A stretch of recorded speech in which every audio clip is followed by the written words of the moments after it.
पागलपन है ये? इच्छा सामने से इतने बड़े खतरे को बुलावा दे रही है। शांत सिप्ली शांत।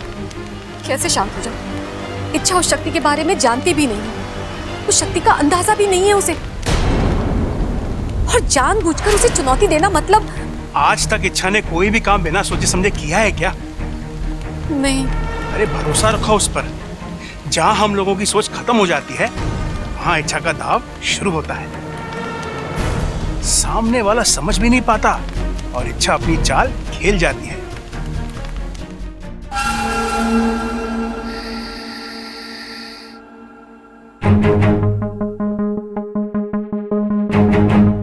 भाई रास्ता साफ है, छोटा जहाज भी कहीं दिखाई ना दे रहा है। चलो। कहाँ जा रहे हो? अरे टाइटैनिक चल, बीच में सर भाई को अंदर जाना। चल अंदर जाना मना है। अरे अपू बेटा तू देख ना राके, भाई ने हेलमेट पहन रखा है। अब ना भाभी भाई का चेहरा देख पाएंगी ना भाई भाभी का। चल हट बीच में से। अरे लेकिन पापा की आंखें तो खुली है ना। अरे बस इतनी सी बात। भाई की आंखों में पट्टी बांध देंगे हम। आंखों पे पट्टी बांध के पापा मम्मी की मेहंदी कैसे देखेंगे? हंडी? अरे अपू हंडी देखनी होती तो यहाँ क्यों आता, रसोई में जाता ना। अरे भाई घर की हंडियों में किसको इंटरेस्ट है? आपको अच्छी अच्छी हंडियां देखनी है तो मार्केट में नए नए डिजाइन की हंडियां आई हैं। चलो। अरे पापा मैं हंडी की नहीं मेहंदी की बात कर रहा हूँ। आंखों पे पट्टी बांध के आप मम्मी की मेहंदी कैसे देखेंगे? जवाब दे भाई। ये बात तो मैंने सोची ना। ओ भाई आप एक काम करो, आप भाभी के कमरे में ना गर्दन झुका के चले जाओ। भाभी की मेहंदी देखकर वापस चले आना। चने खाना? अरे चने खाने का समय ना है अभी तो मुझे सिर्फ ममता की मेहंदी देखनी है। अरे चने खाने को ना कह रहा हूं मैं कह रहा हूं वापस चले आना। चलो अभी अंदर। नहीं, मैंने कहा ना नहीं मतलब नहीं। दादी ने पापा को मम्मी के बचाने से मना किया ना। अरे टाइटैनिक तू समझ ना रहा है, दादी ने कहा है चेहरा देखने से पति पत्नी के बीच में दीवार खड़ी हो जाती है, हाथ देखने से कुछ ना होवे। चलो भाई। और अगर हो गया तो?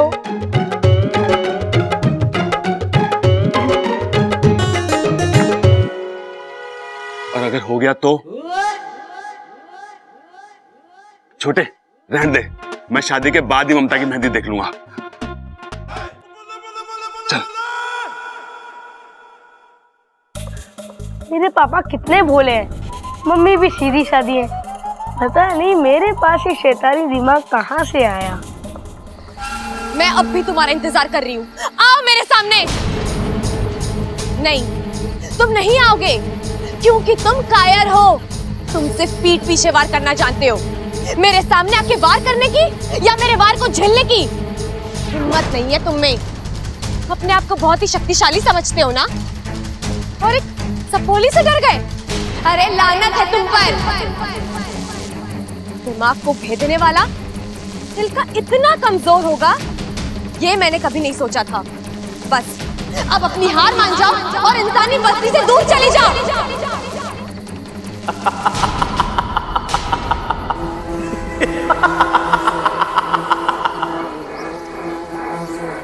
जो हार जाए वो बुद्धिराज नहीं। कौन हो तुम और क्या चाहते हो मुझसे?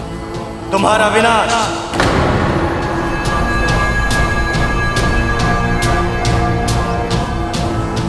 और तुम्हारे साथ साथ इस पूरी अच्छाई का विनाश। अच्छाई ना कभी खत्म हुई है और ना कभी होगी। तुम जैसे कई आए और कई चले गए, लेकिन अच्छाई जहाँ थी वहीं रहेगी। उसी के दम पर ये दुनिया कायम है और इतिहास गवाह है कि जब जब किसी बुद्धिराज ने पृथ्वी पर जन्म लिया है, उसे खत्म करने के लिए एक इच्छा पैदा हुई है। लेकिन आज इतिहास बदलेगा, आज बुराई जीतेगी, आज बुद्धिराज जीतेगा। मैं नहीं जानती तुम्हारी मुझसे क्या दुश्मनी है, लेकिन जो जो अच्छाई का दुश्मन है वो इंसानियत का दुश्मन है, और वो मेरा भी दुश्मन है। आओ तो फिर देखते हैं किसमें कितनी ताकत है। अपनी जितनी शक्ति आजमानी आजमा लो। मैं यहाँ तुम्हारे सामने कवच की तरह खड़ी रहूंगी और तुम मुझे भेद कर नहीं जा सकते।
जाओ।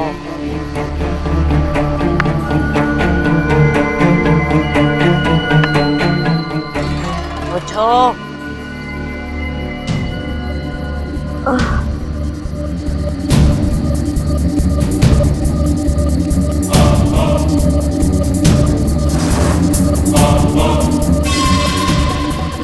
ये शक्ल तो कुछ जानी पहचानी सी लग रही है। कहाँ देखा है मैंने इसे?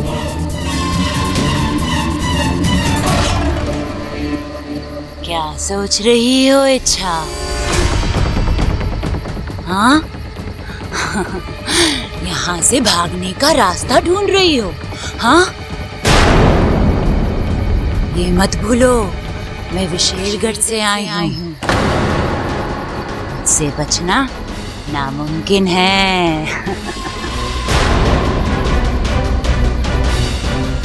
मुझे छेड़कर तुमने बहुत बड़ी गलती की है। अब इसका अंजाम तो तुम्हें भुगतना ही होगा।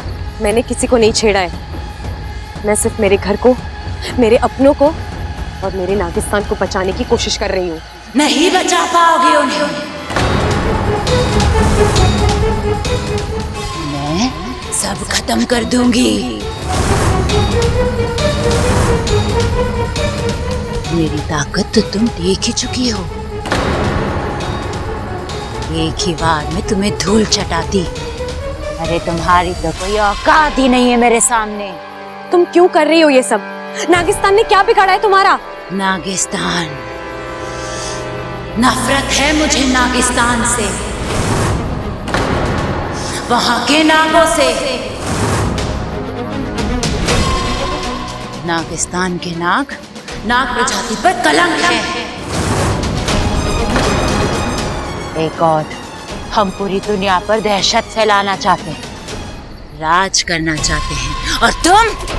दुनिया को दहशत से नहीं, प्यार से जीता जाता है। बंद करो अपनी ये बकवास। अगर मैं चाहूं तो तुम दोनों को अभी इसी वक्त नागोमी देव के पास पहुंचा सकती हूँ, लेकिन मैं ऐसा करूंगी नहीं इच्छा। सबसे पहले मैं उन्हें मारूंगी जिन्हें तुम इतनी जान से ज्यादा प्यार करती हो। वो पहलवान परिवार। नहीं, तुम कुछ नहीं करोगी उस परिवार को। करूंगी। उस परिवार की एक एक सदस्य की आरती उठवाऊंगी। बस बहुत बोल चुके तुम। जब तक मैं जिंदा हूँ तुम उस परिवार का कुछ नहीं बिगाड़ सकती। अच्छा, चलो देखते हैं अब से 24 घंटों में बुद्धिराज उस परिवार के एक एक सदस्य के दिमाग पर वार करेगा, उन्हें कमजोर कर देगा, पागल कर देगा उन सबको, और फिर मैं उन्हें खत्म कर दूंगी। ऐसा कुछ नहीं होगा। मैं तुम्हें तुम्हारे इन मंसूबों में कभी कामयाब नहीं होने दूंगी। अगर इस लड़ाई में किसी की हाथ होगी तो वो तुम्हारी होगी। मुझे भी देखना है कि तुम उस परिवार को कैसे बचाती हो। जाओ जाओ इच्छा।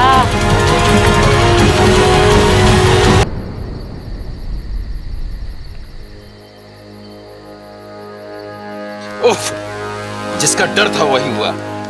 विशालगढ़ की शक्तियों के सामने इच्छा की शक्ति कम पड़ती जा रही है। मुखिया जी, ये तो खुद की रक्षा नहीं कर पा रही है, तो फिर घर के बाकी सदस्यों की रक्षा कैसे करेगी?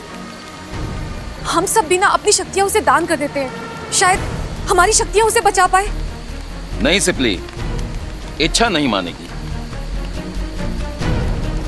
ये चुनौती उसने दी है और ये उसकी अपनी लड़ाई है, और जहां तक मैं इच्छा को जानता हूं, वो अपनी लड़ाई खुद लड़ेगी। लेकिन मेरी सपोली। नागोमी देव पर विश्वास रखो, वही उसे इस लड़ाई को लड़ने का हौसला और बल देंगे। ए शमशान घाट के वासियों, आओ। मैं विशेषगढ़ की राजकुमारी, मुझे तुम्हारी सहायता की जरूरत है। आओ।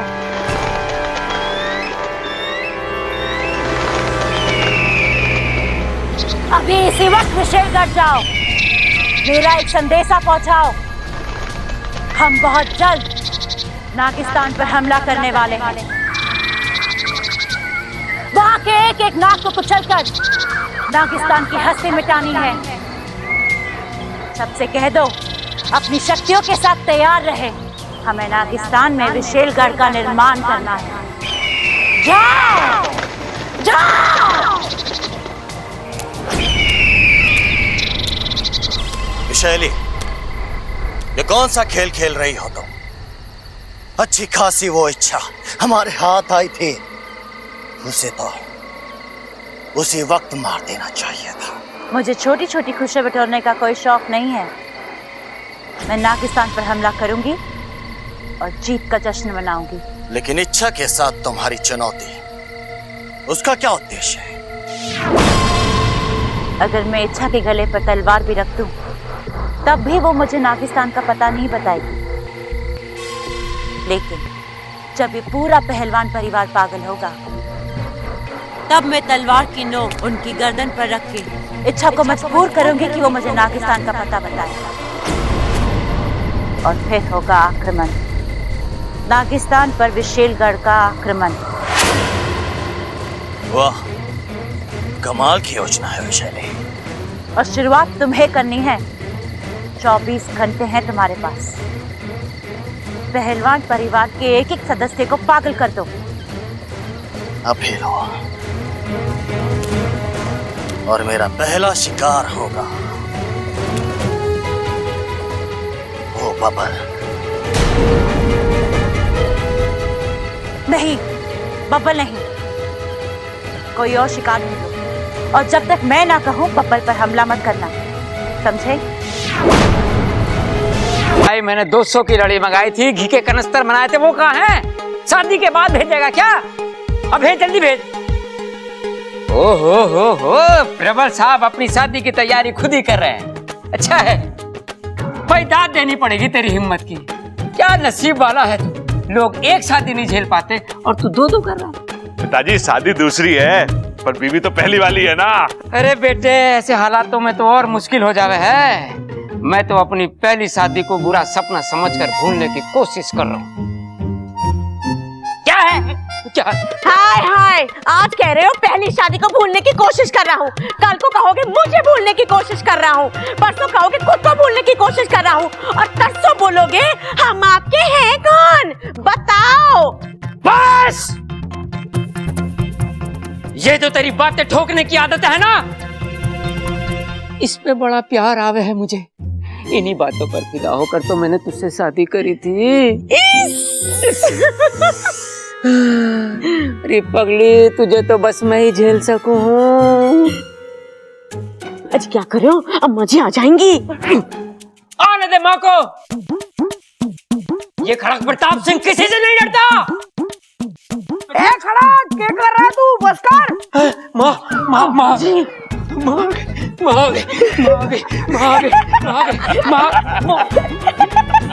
चुप रहो। तुम लोग हंस क्यों रहे हो? अरे दादाजी, वो दादी नहीं, मैं था। अपने दादा के साथ मजाक करता है? अरे नाना पिताजी, अप्पू तो सिर्फ मजाक कर रहा था। मैं समझा कुछ और कर रहा था। अप्पू, एक बार फिर से बता, तेरी दादी कैसे करती है? ए छोरा, क्या कर रहा है तू? बस कर।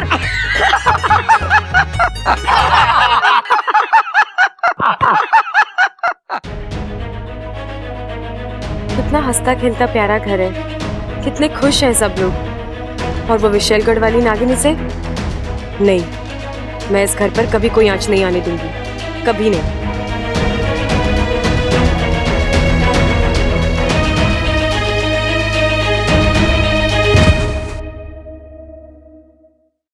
साथिया साथिया मेरे साथिया।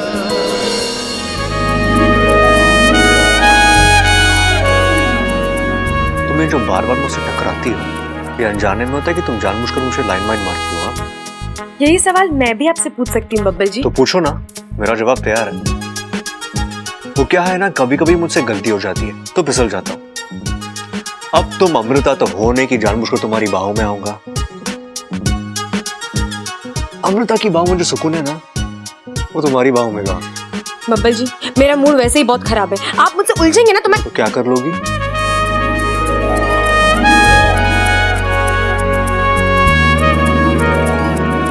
आपको डस लूंगी। नागिन हो क्या? हाँ, जहरीली नागिन हूँ। मुझ पर जहर नहीं, सिर्फ प्यार काम करता है।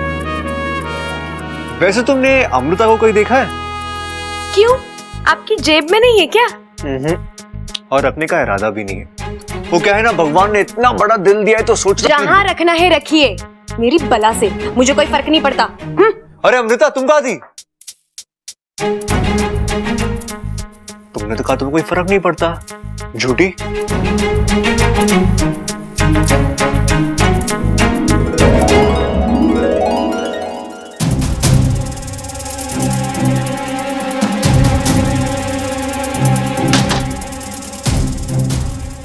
जी जानबूझकर कर रहे हैं सब, उन्हें पता है मुझे तकलीफ होती है, फिर भी। क्या बात कर रही हो? बब्बल को तुम्हारी तकलीफ के बारे में पता चल गया? तुमने उससे बुद्धिराज के बारे में तो नहीं बताया? अरे वाकू, मैं इस तकलीफ की बात नहीं कर रही हूँ। फिर और कौन सी तकलीफ है तुम्हें? छोड़ वो सब, फिलहाल हम ये सोचते हैं कि हमें उस विशैलगढ़ की नागिन और बुद्धिराज से कैसे निपटना है।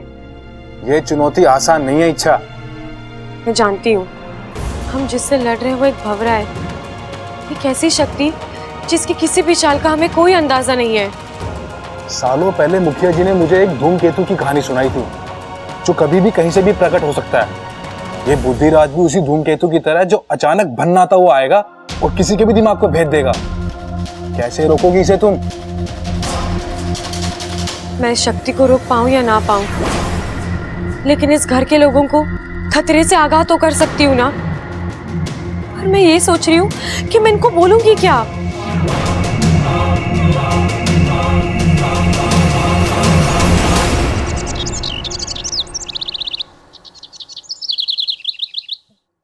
ना ना ना, वो ना जिसमें मैसेज फ्री हो ना, वो वाला पैकेज एक्टिवेट कर।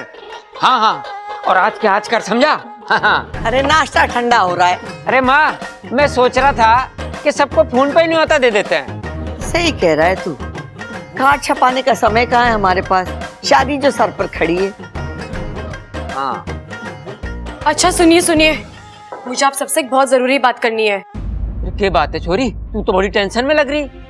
टेंशन वाली तो बात है अंकल जी, मैंने अभी अभी टीवी पे देखा है, हमारे गांव में एक जहरीला भंवरा दिखा है, और जब वो इंसान को काटता है तो उसकी जान ही निकाल लेता है। शान? अरे पहलवानों की शान इतनी सस्ती ना है कि कोई भी हरा गहरा कम कर दे।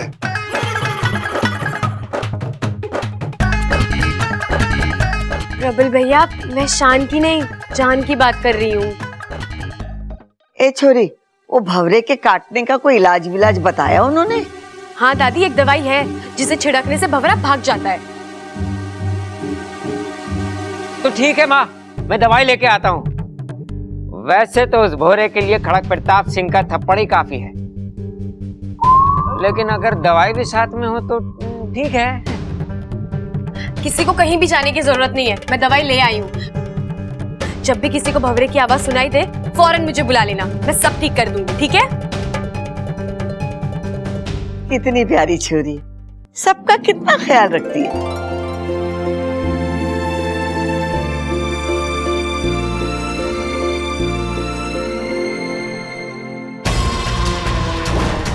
कोशिश तो तुम्हारी अच्छी है अच्छा, लेकिन इसका कोई फायदा नहीं होगा। अब बुद्धिराज के कहर को तुम नहीं रोक पाओगे।